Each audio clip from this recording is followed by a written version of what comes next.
नमस्कार, मेरा नाम है आदित्य चौहान और आप देख रहे हैं India news channel. Sushant Singh Rajput की मौत को करीब 2 महीने से ज़्यादा का वक्त बीत चुका है, लेकिन ये गुत्थी अभी भी उलझी हुई है। ये मामला सुसाइड है या फिर हत्या है, इसको लेकर के लगातार सवाल उठ रहे हैं। लेकिन जो मुंबई पुलिस की जाँच है, जिस तरीके से मुंबई पुलिस की जाँच सवालों के घेरे में आई है और जो लगातार संदेह का बादल खड़ा होता जा रहा है, वो साफ साफ ये कह रहा है कि ये मामला हत्या का है। इस केस में कुछ छिपाया जा रहा है, कुछ बड़े नाम, कुछ बड़े चेहरों को बचाने के लिए मुंबई पुलिस लगातार इस केस की इन्वेस्टिगेशन को बड़े ही लचर और ढीले तरीके से कर रही है और इस मामले को सुसाइड ठहराने की लगातार वो कोशिश भी कर रही है। लेकिन एक के बाद एक जो कड़ियाँ निकल करके आ रही हैं और जो कड़ियाँ जुड़ती जा रही हैं, वो ये साफ चीख चीख कर कह रही हैं कि ये मामला हत्या का है। और अब इस मामले में एक बड़ा नाम, एक बड़ा चेहरा सामने आया है। दोस्तों, ये नाम है अंकित। अंकित सुशांत के पूर्व मैनेजर रह चुके हैं। अंकित ने अब क्या खुलासा किया है, ये समझिए।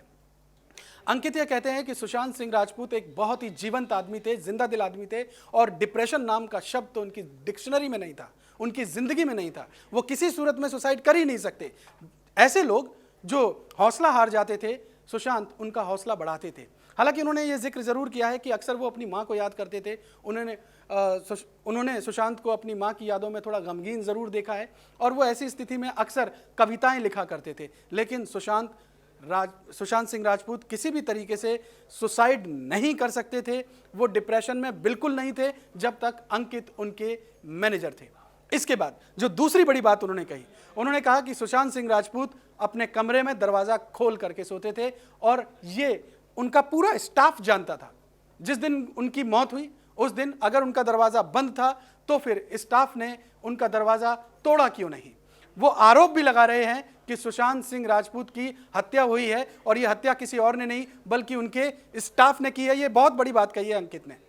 इसके अलावा अंकित ने यह भी कोट किया है कि जब तक वो सुशांत के साथ थे, इसके बाद वो अपने घर चले गए थे, अपने गांव चले गए थे और जब वो 2019 में लौटे तो उन्होंने पाया कि सुशांत सिंह राजपूत के साथ जो स्टाफ लगा हुआ था वो पूरा की पूरा स्टाफ बदल चुका था। यानी तब उनकी जिंदगी में रिया आ चुकी थी और रिया ने उस पूरे स्टाफ को बदल दिया था। अंकित ने सुशांत से मिलने की कोशिश भी की, लेकिन उन्हें सुशांत से नहीं मिलने दिया गया। इसके बाद जो वो बड़ी बात कह रहे हैं, एक और बहुत बड़ा चौंकाने वाला खुलासा, वो ये कह रहे हैं कि पिछले कुछ दिनों से उन्हें लगातार फोन आए हैं और इन फोन कॉल्स में उन्हें धमकी दी गई है कि अगर उन्होंने सुशांत केस में विटनेस बनने की कोशिश की तो उन्हें जान से मार दिया जाएगा, यानी उन्हें अपनी जिंदगी से हाथ धोना पड़ेगा। ये धमकी उन्हें फोन पर दी गई है। हालांकि वो ये भी कह रहे हैं कि इस मामले में अभी तक मुंबई पुलिस की ओर से उन्हें कोई समन नहीं भेजा गया है। इसके साथ साथ जब ये खुलासे लगातार हो रहे हैं तो सुशांत की फैमिली लगातार मुंबई पुलिस को भी आरोपों के घेरे में खड़ा कर रही है। सुशांत के भाई नीरज ये कह रहे हैं कि जो विटनेस है इस केस में, जो सुशांत सिंह को लेकर के लगातार ये कह रहे हैं कि सुशांत की हत्या हुई है, उन लोगों को अब जान से मारने की धमकी दी जा रही है। उनकी सुरक्षा में मुंबई पुलिस कोई बड़ा कदम नहीं उठा रही है। दोस्तों, एक के बाद एक लगातार सुशांत सिंह की मौत के मामले में खुलासे होते जा रहे हैं और ये खुलासे ये चीख चीख कर कह रहे हैं। मुंबई पुलिस की जो इन्वेस्टिगेशन है वो ये बता रही है कि इस केस में वाकई बहुत बड़ी लापरवाही हुई है। इस केस में कुछ छिपाया जा रहा है और बहुत बड़ा छिपाया जा रहा है। इस केस में यह भी कहा जा रहा है कि अगर सब कुछ इस केस में एक्सपोज हुआ तो मुंबई बॉलीवुड के बहुत बड़े चेहरे, पॉलिटिकल हस्ती, इसमें कई बड़े नाम और कई बड़े चेहरे उजागर हो सकते हैं। इसीलिए इस केस को लगातार सुसाइड का रूप देकर के दबाने की कोशिश की जा रही है। लेकिन अब चूंकि सीबीआई जांच शुरू हो चुकी है, सुप्रीम कोर्ट दखल दे चुका है, तो ये केस इस तरीके से यूं दबने वाला नहीं है।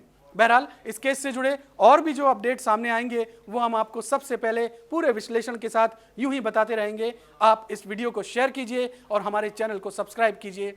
धन्यवाद।